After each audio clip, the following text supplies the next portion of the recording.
शुक्र है यार। ओके जी सर, रेडी सर।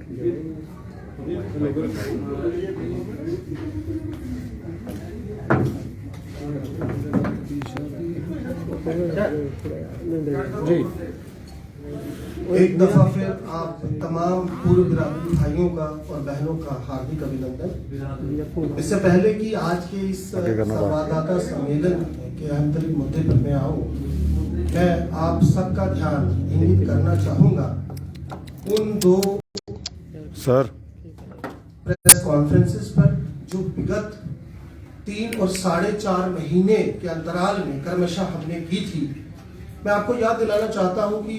उसमें से पहली प्रेस कॉन्फ्रेंस के दौरान जब हमने स्वास्थ्य सुविधाओं की बात की तो तब बड़ी बेबाकी से मैंने व्यक्तिगत तौर पर ये मुद्दा रखा था कि 3 से 4 ऐसे देश हैं, चीन, रूस, बांग्लादेश और पाकिस्तान, यहाँ से जो बच्चे MBBS करके आते हैं उनमें से बहुतेरे ऐसे हैं जो यहाँ आकर जो मानक हैं तय मानकों के तहत परीक्षा नहीं देते या देते हैं तो फेल हो जाते हैं। तो आपने सुना होगा कि देश के केंद्रीय स्वास्थ्य मंत्री मनसुख मांडविया ने आज से 2 महीने पहले कई डॉक्टर्स को गिरफ्तार किया, उनके खिलाफ कार्रवाई हुई। इसी तरह से हमने बात की थी आयुष्मान भारत की, जिसमें एक बड़े गड़बड़ झाले की, एक बड़े घोटाले की बात हमने की थी। तो आज आपने देखा कि आज एक खबर फ्लैश होती है जिसमें जम्मू खिते के कई अस्पताल, नामी अस्पताल, जिसमें मैं श्री माता वैष्णो देवी नारायणा अस्पताल का नाम है और बड़े सारे अस्पतालों का नाम है, जिनके ऊपर फ्रॉड का आरोप लगता है और उनसे करोड़ों रुपए की जुर्माने के तौर पर राशि भी उगाई जाती है। तो कहीं ना कहीं मैं ये कहना चाहूंगा कि आपकी प्रशंसा का पात्र आम आदमी पार्टी जरूर है, क्योंकि हमने वक्त से पहले चताया था। अब हम बात करते हैं आज के उस अहम तरीन कारण के लिए जिसकी वजह से आज हम यहाँ एकत्रित हुए हैं। तो आज आप सभी साथियों को मैं हाथ जोड़कर निवेदन करना चाहता हूं और आपके माध्यम से आम जन को भी मेरा ये अनुरोध है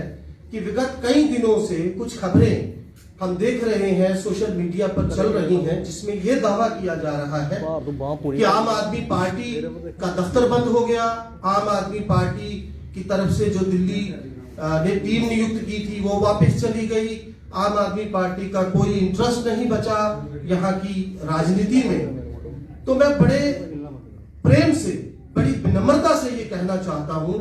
कि ये तमाम की तमाम खबरें, तथाकथित खबरें आधारहीन है, बेबुनियाद है और इससे हम आहत हुए हैं। दरअसल एक ऐसी सियासी जमात जिसकी 2 प्रदेशों में सरकार हो, कई प्रदेशों में जिसके विधायक हो, म्युनिसिपल कमेटीज में पार्षद हो, उस पार्टी पर जब इस तरीके की कोई बात आती है तो निश्चित तौर पर मन तो दुखता ही है। इसके अलावा मैं एक अनुरोध आपसे और करना चाहूंगा कि बजाय इस तरीके की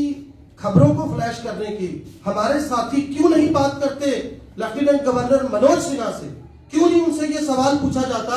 कि एक ऐसी पार्टी जिसका न केवल कश्मीर में न बल्कि जम्मू में भी जनाधार जो है वो ना के बराबर है, मैं अपनी पार्टी की बात कर रहा हूं, उसको आप गांधीनगर जैसे पाश इलाके में सरकारी ऑफिस देते हैं। इसके अलावा CBI की बात हम करें, उसको सरकारी दफ्तर यहां मिलता है, जिसके बारे में तो मुझे लगता है बहुत सारे लोगों को पता भी नहीं होगा कि ऐसी कोई पार्टी यहां पर अपना ऑफिस चला रही है। तो फिर आम आदमी पार्टी के साथ ऐसा क्यों? आम आदमी पार्टी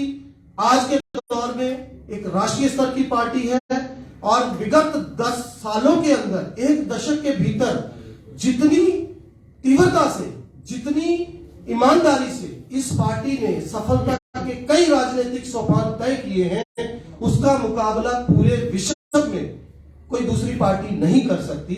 लिहाजा मैं आज आप सबके माध्यम से फिर अनुरोध करना चाहूंगा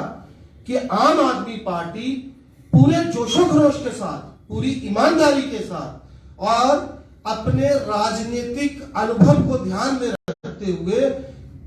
बड़ी शिद्दत के साथ मैदान में उतरी है और आने वाले आगामी न केवल विधानसभा चुनाव में, अलबत्ता जिस भी प्रकार का चुनाव इस प्रदेश में होगा, फिर चाहे वो पंचायती हो म्युनिसिपैलिटी का हो, नगर निगम का हो, या फिर इसके अलावा डीडीसी या वीडीसी की बात हो, किसी भी किस्म का कोई चुनाव जो जनता तय करती है अपने रहनुमाओं को, उसमें आम आदमी पार्टी पूरी ईमानदारी से शिरकत करेगी। लिहाजा इस तरीके की खबरों से बचा जाए। और आप सबके माध्यम से मैं तमाम अपनी पार्टी के उन कर्तव्यनिष्ठ कार्यकर्ताओं को, हमारे सपोर्टर्स को और उन तमाम आम आदमियों को, आम जन को ये बताना चाहता हूं कि आम आदमी पार्टी पूरी ईमानदारी के साथ मैदान में है।